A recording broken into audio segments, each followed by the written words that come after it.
We are anonymous. No faces, no flags, no permission slips. If you're new to the channel, I'm the voice that shows up when powerful people think the paperwork will protect them. I don't do party loyalty. I don't do hero worship. I do receipts, redactions, and the uncomfortable question, who is being protected and why? Because today it just got even worse. I just dug into the newly released Epstein materials, the ones being published under the government's Epstein Library transparency rollout. And I found documents that, if they are what they appear to be, blow a crater through the carefully rehearsed line we've been hearing from Trump world officials. No client list, no evidence, nobody else. The same rollout, by the way, has already been plagued by catastrophic redaction failures and victims' names and sensitive details accidentally exposed, while other names and faces get blacked out in ways that make you ask whether incompetence is the excuse and selective protection is the strategy. And before we go further, if you're MAGA and you're watching this at home, and you still defend Donald Trump no matter what, I genuinely want you to try to justify what I'm about to read in the comments. I'm not saying that to be cute.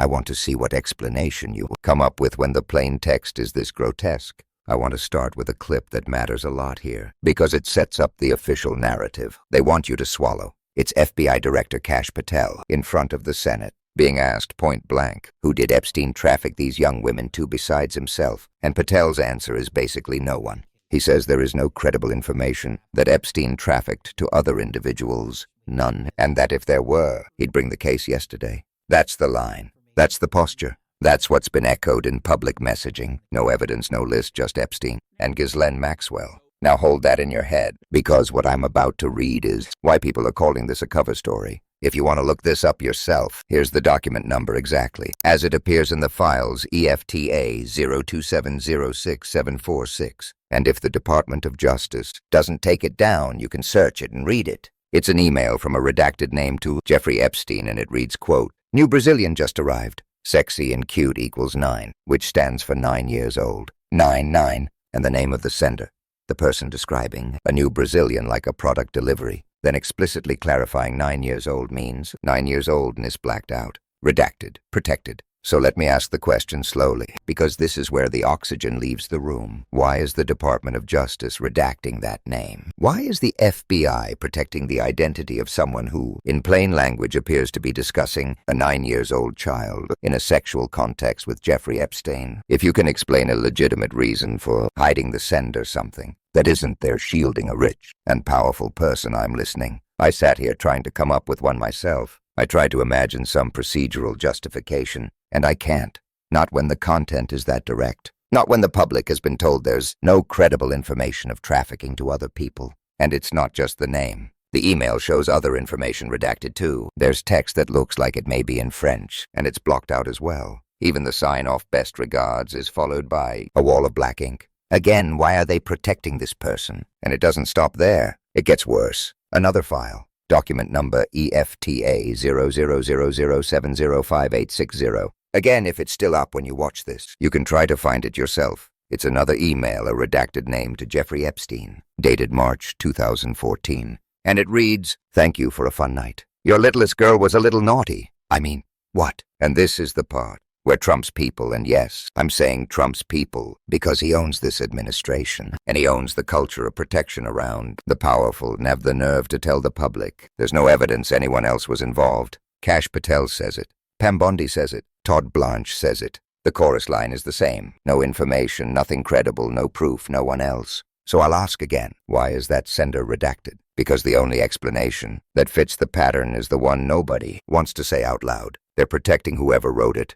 That's it. That's the whole story. You don't redact the identity of a person praising a fun night and referencing your littlest girl unless you're shielding them from consequences, and they're not even trying to be cryptic about it. This isn't coded language. This is blunt. It's casual. It reads like the kind of message you send when you believe you'll never be held accountable. And then there's another email again from a redacted name to Epstein saying, "Happy New Year. Yes, I'm here. Just got my visa. I'll go to the 2B agency tomorrow. A modeling agency if you want. I walk around. There are little girls. They have good bodies, but the faces are weird and they are not so tall." Read that again. Little girls, good bodies, not so tall. This is the language of someone shopping for children, and the name is redacted. We already know publicly, from reporting and court records, that Epstein used pipelines around modeling and recruitment. and that survivors and attorneys have long argued there were broader networks and facilitators beyond Epstein himself. And in recent reporting tied to the latest releases, multiple outlets note the files include allegations and references involving other powerful men, while emphasizing many of those people have not been criminally charged in connection to Epstein. So when Patel claims there's nothing credible pointing outward, and then we see emails in the file set that if authentic look exactly like outward end-facing procurement. And thank you notes, you don't need a conspiracy theory. You need a spine, and you need a Justice Department that doesn't treat the rich like an endangered species. And speaking of redactions, in other news, the DOJ has also been wildly irresponsible, downright reckless with how it's handling them.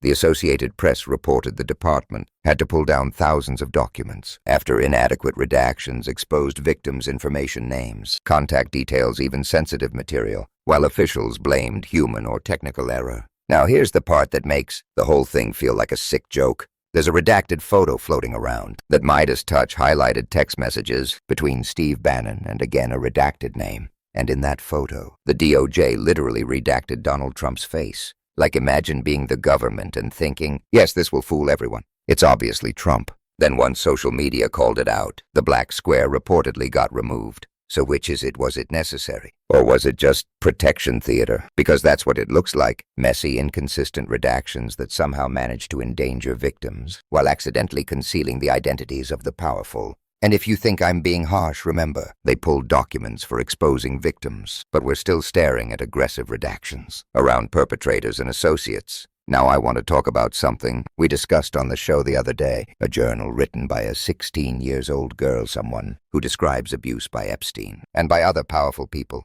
It directly contradicts the idea that Epstein operated in a vacuum. In this journal, she reportedly wrote names in code, so you'd have to read down and then diagonal. D-O? Then E-S, then T-H, then I-S. You get the idea? The point is, she was trying to record what was happening, but she also knew the danger of writing it plainly. And what's especially chilling is that Ivana Trump, Donald Trump's former wife, is mentioned. There's a cutout inserted, and next to it is a cryptic message that says, "Doesn't this lady know you can't have any dignity? If you've been with him, I know I have none, only Skittles." That's the line. That's what's written next to the cutout. And on that same page, there's a redaction 5 letters just blanked out. 5 letters. Could it be T-R-U-M-P? I don't know. You don't know. But the journal line reads, "Should not brag because that was yucky." Again, why is it redacted? And why are we supposed to pretend this has nothing to do with Trump world, when the document set contains repeated references orbiting his name, his circle, his properties? There are also references to Mar-a-Lago in the journal, spelled out in context like Mar-a-Lago, and mentions of seeing Mr. Joe and Miss Anne. And it's on a page discussing women's bodies being sold, children being sold, that whole nightmare, the kind of page you don't read casually, the kind of page that sits in your stomach for days. Now let's talk about Donald Trump, because the reason I'm picking on him, as some of you like to whine in my comments, is simple.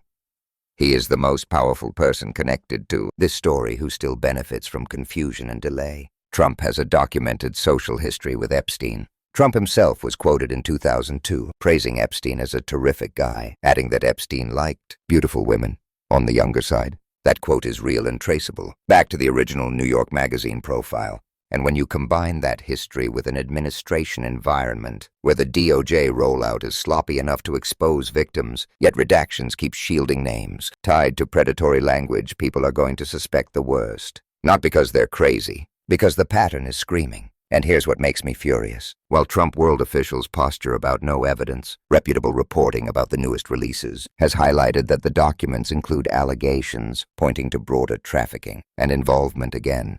Allegations, not convictions, but enough to undermine the sweeping, no one else claim and to justify real, serious investigation. So no, I'm not going to treat Trump like he's just a guy who happens to appear in the background. Trump is the politician who thrives on chaos, who benefits when the story becomes too messy and people tune out. And every time his defenders shout fake news, instead of demanding clarity, they're not protecting children. They're protecting power. Look, I'm going to leave it there for today, because this stuff is heavy. It's depressing. It's enraging. And if you've been following this for years, you know exactly what I mean. The story keeps getting darker, and the accountability keeps getting delayed. But here's what I want from you, yes. You watching this, don't let them bury it in redactions and noise. Share this. Clip it. Send it to the friend who still thinks Trump is some righteous crusader against elites. Call your representatives and demand a process that protects victims without shielding perpetrators. Demand independent review of redactions. Demand transparency that doesn't magically go blind whenever the subject is rich, famous, or politically useful.